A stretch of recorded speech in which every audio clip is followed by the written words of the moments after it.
마태복음 9장 16절 말씀, 생배 조각을 낡은 옷에 붙이는 자가 없나니 이는 기운 것이 그 옷을 당기어 헤어짐이 더하게 됨이요. 이렇게 되었습니다. 이런 사람은 없겠죠. 생배 조각을 낡은 옷에 붙이는 자가 없겠죠.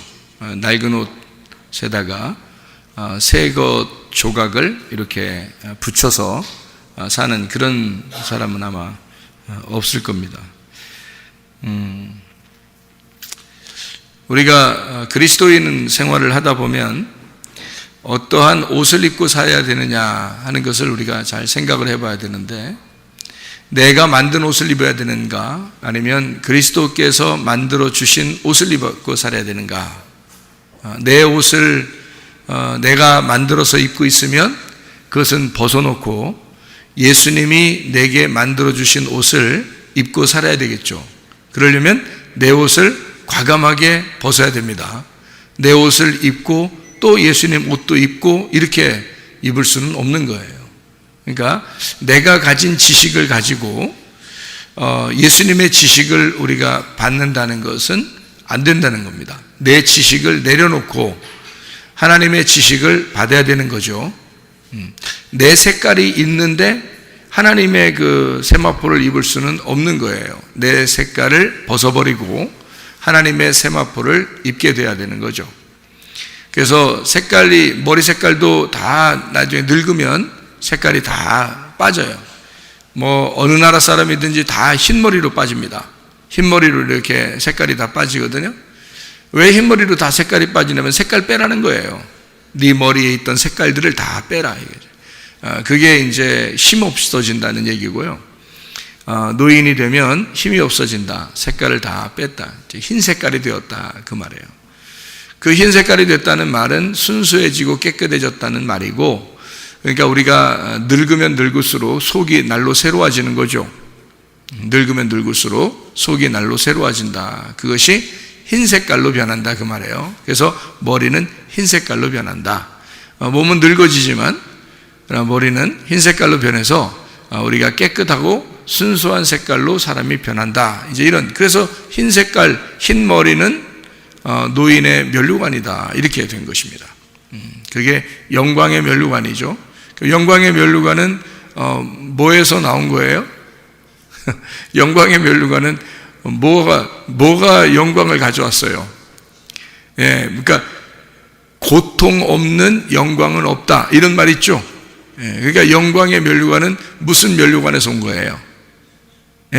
가시 면류관에서 온 거예요. 그러니까 예수님이 머리에 쓰신 가시 면류관은 우리가 볼 때는 영광의 면류관이죠.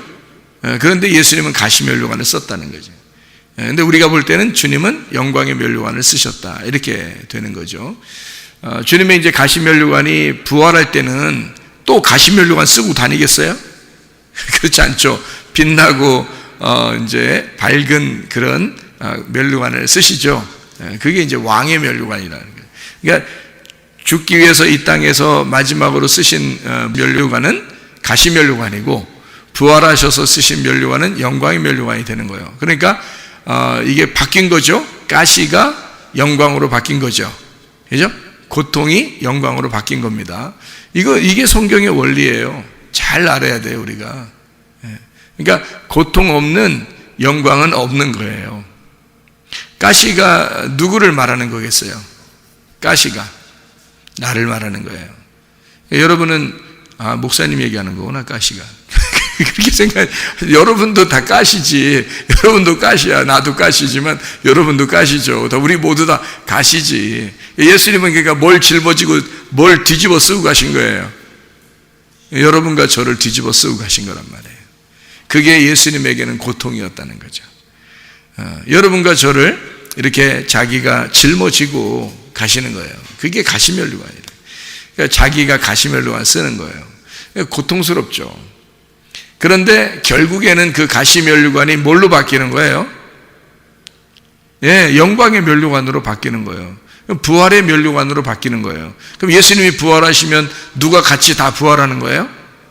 우리도 다 같이 부활하는 거예요. 그래서 우리가 이제 예수님을 찌르는 가시와 같았고 예수님을 죽이는 가시와 같았는데 예수님이 부활하면서 같이 부활하게 되는 거죠. 그러니까 우리가 이제 가시 면류관이 아니라 예수님에게는 영광의 면류관이 되는 거지. 그러니까 예수님의 영광의 면류관이 뭐라고 생각했어요, 여러분? 예수님의 영광의 면류관이 뭐라고 생각했어요? 예수님이 뭐 쓰고 다닌다고 생각했어요? 하늘나라 올라가서 예수님이 뭘 쓰고 다닌다고 생각했어요? 네? 영광의 면류관이 어떻게 생겼다고 생각했어요? 금으로 그냥 번쩍번쩍 하는 거 그냥 여기서 그러니까 금 깨끗하게 닦아가지고 모자 쓰고 이거 다니는 줄 알았죠? 하늘나라 올라가서. 그러면은 어떤 사람은 모자 쓴 거 예수님이 금 면류관을 쓰신 거 보았고 어떤 사람은 뭐 환상으로 봤다는 사람도 있고요. 어떤 사람은 그냥 머리카락으로 이렇게 있는 것 그냥 그런 모습도 보았고요. 이게 예수님이 그 뭐 천차만별이네. 그럼 예수님 어떨 때는 모자 쓰고 있다, 어떤 때는 모자 벗고 있다 이러는가 보다 하늘에서 그런 거예요? 여러분 하늘나라 올라가면은 영혼이거든. 우리가 다 영혼으로 바뀌어요. 그죠? 이런 몸이 아니라고요. 그래 이런 몸이 아니면 진짜 이제 영혼으로 바뀌는데 영혼이 진짜예요.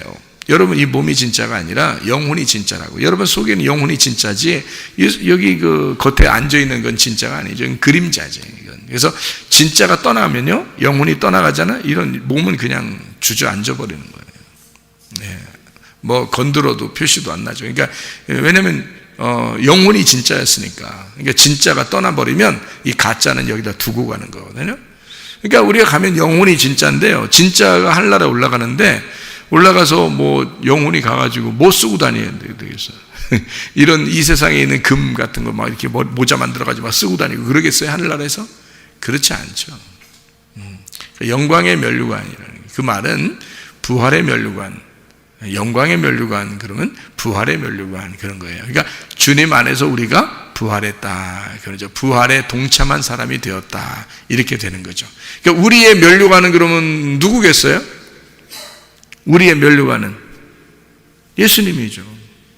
우리의 면류관은 예수님이죠. 어떤 예수님? 영광의 면류관이니까 부활하신 예수님이라는 거지. 그러면 예수님은 뭐 쓰고 다닌다고? 예수님은 영광의 면류관 쓰고 다니신다고. 그러면 그게 누구라고? 나 부활한 우리들을 쓰고 다니신다고요. 그게 영광의 면류관이라고. 이 땅에서는 가시 면류관이라고요. 주님이 가시 면류관을 쓰셨어요. 왜냐하면 나 같은 것을 주님이 짊어지시고 가신 거니까. 가시 면류관을, 가시 같은 너희들. 예수님이 하나님이요. 여호와죠. 여호와 하나님, 예수님인데요. 구약의 예수님이 여호와인데 그 여호와 하나님이 모세를 만날 때 어떻게 만났죠? 뭐에다가 불이 붙었어요? 네, 떨기나무에 불이 붙었어요. 그 떨기나무가 어떻게 생겼을까? 가시나무예요. 그러면 거기서 떨기나무에 불을 붙인 하나님은 그 뭐를 설명하려고 했을까? 떨기나무를 누구라고 얘기하고 싶었을까? 모세라고 얘기하고 싶었던 거예요. 그러니까 너는 아무것도 아니야. 이 광야에, 이 산에 아무것도 아닌 존재에, 그 가시와 같은 너라는 존재에 하나님의 불이 임하니까, 그러니까 불이 타지 않는 아주 신비한 그 불이 붙은 나무가 됐단 말이에요. 그러니까 모세가 신기하죠, 그게. 그러니까 하나님이 우리에게 임하시면 우리 같은 존재는 아무것도 아니에요. 가시나무와 같은 우리 아무것도 아닌 존재에 하나님의 불이 임하시면 이게 놀라운 하나님의 역사가 일어나게 된다는 거죠. 그러니까 모세는 아무것도 아닌 존재였어요. 그런데 하나님이 임하니까, 하나님의 성령이 임하니까, 하나님의 능력이 임하니까, 그러니까 하나님의 일을, 사명을 감당하게 되었다. 그게 떨기나무, 그러니까 떨기나무에 불이 붙은 거니까 모세에다가 하나님의 성령이 임한 것입니다. 그렇죠? 그러면 잘 생각해 봐요. 모세는 그러니까 능력이 뭔가 있는 사람이었던 것 같아요? 별거 아닌 사람이었던 것 같아요? 별거 아닌 사람이었어요. 그러니까 모세가 뭐 대단한 사람인 줄 아는데 그렇지 않습니다. 모세 하나님 만나고 난 다음에 자기가 얼마나 형편없는지를 자기가 알아요. 40년 동안 광야에서 혼자 있었기 때문에 외롭고 막 이게 낮아질 만큼 낮아졌기 때문에 자기가 짓밟혔어요. 그 짓밟혔다는 것을 짓밟혀서 아주 낮아진 비천한 거가 온유란 단어예요. 온유. 그래서 모세는 온유함이 참 이 땅에 가득했다 이렇게 하나님이 칭찬했어요. 이 모세가. 근데 그 온유함이라는 건 짓밟혔다는 얘기예요. 그 말은 뭐냐면 하나님이 내가 다시 다른 말로 바꿔서 얘기하면요, 모세는 이 땅에서 진짜 많이 짓밟힌 자야라는 단어의 뜻이에요. 그게 모세가 그렇게 많이 얼만큼 40년 동안을 짓밟혔어요. 자기 혼자 외롭고 왕자로 애굽에서 자라나다가 광야로 왔으니까 얼마나 짓밟혔겠어요. 그렇게 많이 짓밟히고 낮아지고 비천해지고 비참하고 좌절스럽고 비통하고 자기 혼자 어떻게 해낼 수 없는 그런 힘없는 자. 하나님이 너 같은 떨기나무에 내가 불이 붙으면 너는 역사가 일어날 것이다 해서 하나님 부르시는 거예요. 부르셔도 모세가 자기의 형편을 너무 잘 아니까 하나님한테 그러는 거예요. 하나님, 내가 뭐 할 수 있는 게 없어요. 내가 할 수 있는 게 하나도 없어요. 다른 사람 보내면 안 됩니까? 이러잖아요. 하나님이 막 나중에 화내죠. 응? 내가 너를 보냈는데 네가 간 거야. 내가 가는 거지. 이렇게 하나님이 이제 그러시는 거죠. 그러니까 아론 있잖아. 가다 보면 아론 만날 거야. 하나님이 그렇게 해서 보내요. 네가 힘 있어서 보내는 거 아니야. 내가 힘 있는 거지. 네가 힘 있는 거야. 내가 보내니까 가는 거야. 너는. 모세가 할 수 없이 그냥 가는 거예요. 지팡이 들고서 가는 거잖아요. 그러니까 모세가 힘이 있어서 막 능력을 나타내는 게 아니에요. 지팡이가 능력을 나타내는 거예요. 지팡이가. 하나님이 주신 그 지팡이가 능력을 나타내는 거라고요. 그러니까 모세가 그러는 게 아니라고요. 하나님이 다 하시는 거예요. 그러니까 나중에 나오면서 그러죠. 애굽에서 이제 이스라엘 백성을 탈출시켜서 나오면서 너희는 가만히 있어. 하나님이 우리 하나님 되심을 알지어다. 그러잖아요.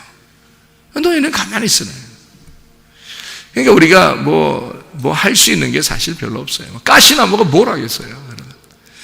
근데 참 희한한 건 성막을 지을 때도요, 가시나무로 지었습니다. 희한하게요. 그 시띠나무거든요. 성경에 보면 시띠나무로 성막을 짓습니다. 모세가요, 성막을.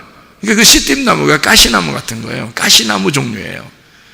그러니까 아카시아 나무 종류, 아주 아주 큰 이런 게 아니라 가시나무 종류예요. 근데 그걸로 모든 나무를 갖다 다 성막에 있는 나무를 다 그거로 만들어요. 그리고 심지어 법궤를 그거로 만들었어요. 법궤를. 그러니까 이 법궤라는 게 말이에요, 엄청난 거 아닙니까? 이게 법궤는 진짜 하나님의 말씀이고 하나님 자신이고 하나님의 이름이 거기에 있으니까 법궤라는 자체가 굉장히 중요한 거거든요. 성막이라는 건 왜 있냐면 법궤 때문에 있는 거예요. 법궤 때문에. 그럼 법궤가 중심이잖아요. 그런데 이 중심인 법궤를 어떤 나무로 만들면 시띠나무로 만들었어요. 그러니까 가시나무 종류예요. 가시나무는 성경에 가시나무가 하나님이겠어? 예수님이겠어? 가시나무가요. 가시나무는 다 우리를 말하는 거예요. 그러니까 우리 나무, 나의 나무, 이 가시나무 같은 거예요. 그러니까 법궤를 만드는데 세상에 가시나무로 만들어요. 그러면 법궤를 뭘로 만들었다는 얘기야? 나로 만들었다는 얘기야. 그러니까 하나님 말씀이 이렇게 따로 이렇게 떨어져 있는 게 아니라 이 말씀이 나와 함께 있어야 되는 거야. 예. 그러니까 법궤가 따로 있는 게 아니야. 내가 법궤가 돼야 되는 거야. 내가 하나님 말씀 돼야 되는 거예요. 그러니까 이게 따로 떨어져 있는 줄 알아, 사람들이. 그렇지 않아요. 가시나무로 법궤를 만들었어요. 그런데 그 법궤를 그냥 둔 게 아니다. 거기다가 기름을 발라요. 올리브 기름을요. 그 법궤를 이렇게 만들어가지고 가시나무로 만드니까 그건 나예요, 나. 그러니까 나를 갖다가 거기다가 기름을 바르시는 거야. 하나님이 기름을 바르게 하고 그 기름 위에다 금을 입혀요. 그러면 우리가 이제 이렇게 밖에서 이렇게 법궤를 보잖아요. 그러면 뭐가 입혀진 거냐면 기름과 금이 입혀진 거거든요. 그게 법궤예요. 근데 알고 보면 속에는 뭐예요? 가시나무예요. 그러니까 우리가 하나님을 믿어서 우리가 하나님의 말씀이 돼, 말씀을 증거하는 자가 되고 사명자가 되고 하나님의 이름을 전하는 자가 됐어요. 법궤입니다. 아, 대단하죠. 빛이 나죠 막. 근데 알고 보면 속에는 어떤 사람이었던 거예요? 가시나무였던 거죠. 가시나무인 나를 하나님의 기름이 발라지고, 그리고 겉으로 순금, 깨끗한 금을 우리에게 입혀서 법궤를 만들어 하나님의 말씀을 만드는 거예요. 자, 그 가시나무가 어떤 가시나무예요? 가시나무를 갖다가 이렇게 광야에 있는 가시나무를 이렇게 막 나무가 이렇게 있을 때 그걸 갖다 모세가 이렇게 뽑아서 이렇게 들고 와서 그냥 거기다가 그냥 기름 바르고 그냥 거기다가 그냥 금 입히고 그랬나요? 아니면 찍어서 잘라가지고 탁 만들었을까요? 찍어서 잘라서 만들었죠. 그러니까 그 가시나무는 더 이상 가시를 생산하는 가시나무가 아니라 죽은 가시나무지. 죽은 가시나무. 그러니까 여러분이 하나님의 말씀이라는 법궤가 되려면 하나님의 성령의 기름 부음을 받고, 그리고 하나님의 그 순금과 같은 깨끗한 정금으로 만든 그 금의 법궤가 되려면 죽은 나무가 돼야 되는 거지. 여러분과 저는 찍혀서 죽은 나무가 되는 거죠. 그런 사람들만 하나님의 기름 부음이 있으시고, 그리고 하나님의 금을 발라주실 것이다. 그래서 법궤, 하나님의 말씀을 만드실 것이라는 거죠. 네, 그게 법궤예요. 자기가 살아있는 사람이 있잖아요. 자기 성질머리 그냥 아주 그냥 버르장머리하고 성질머리하고 그냥 다 머리네. 버르장머리, 성질머리, 아주 그냥 그 머리가 그냥 살아있어가지고 계속 고집도 부리고 자존심 부리고 승질 내고 막 이런 사람들 있죠. 살아있는 거예요. 살아있으면 기름이 안 발라져요. 예, 금이 안 발라진다고. 살아있는 나무에는 그렇게 바르는 게 아니에요. 그거를 찍어서 조각을 낸 것들을 붙여가지고 그거에다가 기름을 바르고 거기다가 금을 입힌단 말이에요. 다시 말하면 내 생각이 없어지는 거야. 내가 죽은 거야. 내 지식이 없는 거야. 내 자존심도 없는 거야. 내 고집도 없는 거야. 내 승질머리도 없는 거야. 이 못된 버르장머리도 없는 거야, 이게. 그런 사람들을 주님께서 기름을 바르시고 하나님의 성령으로 우리를 발라주시고 우리를 빛이 나는 번쩍번쩍한 금으로 우리를 입혀서 하나님의 말씀이 되게 만든다는 거죠. 하나님의 말씀이 되어야 그게 그리스도의 신부고 그게 하나님 나라가 되는 거거든요. 그래서 우리들을 그리스도의 신부로 삼으시고 우리가 하나님의 나라가 되도록 하는 것은 하나님의 말씀들이 돼야 되는 거죠. 하나님의 말씀들, 그게 법궤예요. 참 놀라운 이야기들입니다. 그렇게 하나님은 모세 같은 사람, 모세가 원래 훌륭하기 때문에 부른 건 아니에요, 이거예요. 베드로가 원래 훌륭하기 때문에 하나님이 부르신 것은 아닌 거예요. 3번 부인했죠. 여러분 같으면 지금 예수님 부인하라면 부인하겠습니까? 3번? 3번씩이나 멀쩡한 정신 가지고. 여러분 예수님 봤어요? 못 봤잖아요. 베드로는 3년 반 동안 예수님 봤어요. 3년 반 동안 예수님 따라다녔어요. 그리고 항상 같이 있어, 같이 밥 먹고 같이 쳐다보고, 그리고 다른 거 어린애들 같은 거 오면은 막 괜히 힘쓰고 막, 니네 뭐야? 뭐 괜히 폼 잡고 막, 멀리 떨어져! 우리 예수님이야! 막 이러면서 이랬던 사람이에요. 사람들이 막 괜히 오고 그러면 막 조용히 해! 그러면서 막 따라다니던 그런 폼 잡던 사람이에요. 그리고 예수님 물 위로 걸어오시니까 주님이시거든. 나를 물 위로 오라 하소서.